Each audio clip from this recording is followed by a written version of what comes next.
Hello everyone, welcome back. One of my viewers asked me what I use for wind ribbons, right? You can see them hanging on the trees over here. So I just use contractor's flagging tape. Okay, the name of this particular brand is Presco. I got it at Lowe's. I think it was something like $3 for the whole roll. It's cheap and it works. So the way this works is if you're, see right now we got a wind going that way. So that's 0, 5, that looks like it's 10-mile-per-hour wind. Okay, that's a 10-mile-per-hour wind right there because that's 0, that's 20. If it's doing that, then that's coming out to, that's like closer to 30.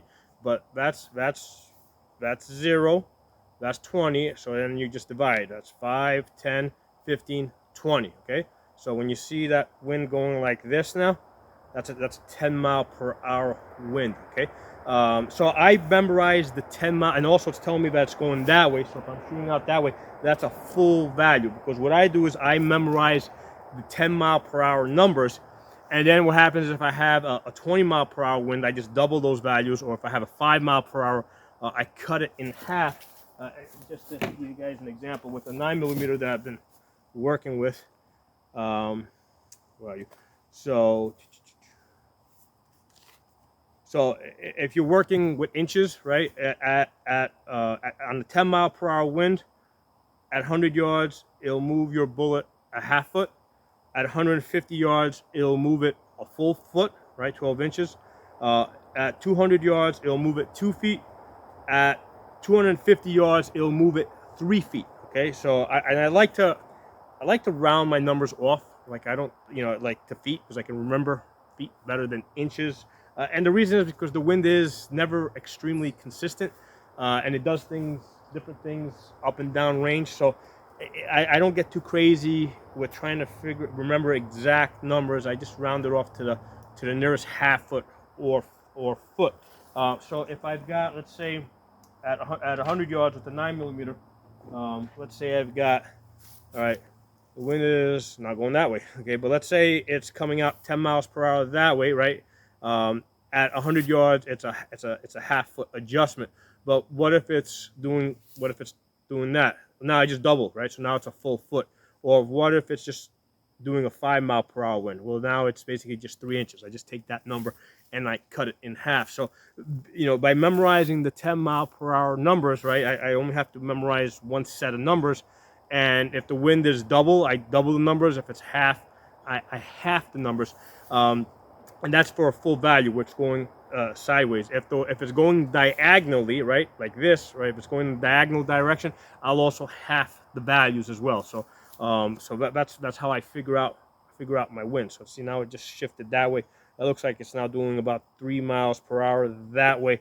And that's depends on what you're shooting and how far. A lot of times with a 3-mile-per-hour wind, I'll pretty much ignore it. Okay, or if I see it starts favoring closer to 5 miles per hour, I'll just bump it up to 5 miles per hour. The wind it's never consistent. It normally doesn't stay at any one speed for too long.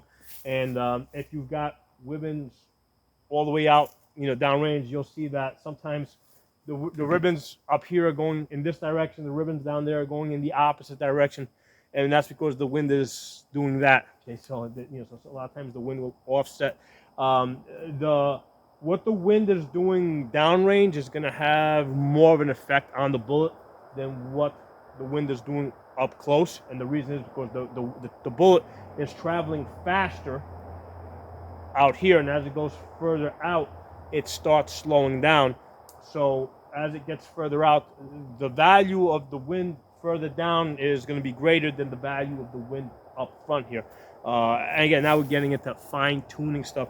But the main thing is if you've got like a 10-mile-per-hour wind and all your ribbons are going, let's say, that way, like this, so yeah, you definitely know you gotta adjust. But anyway, that's what I use for wind ribbons, just the flagging tape. $3. I get it from Lowe's. And I just hang this up. Like I'll even go up to other ranges when I go to other ranges.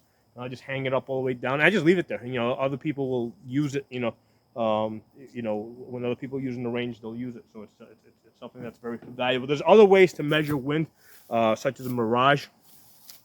It's not something I've been able to really work with, mostly because a lot of times when I'm shooting in the woods and stuff like that. So it's really hard for me to gauge Mirage and see that in my scope. But that's another method of trying to figure out what your wind is. That's actually the preferred method for professionals that do this thing.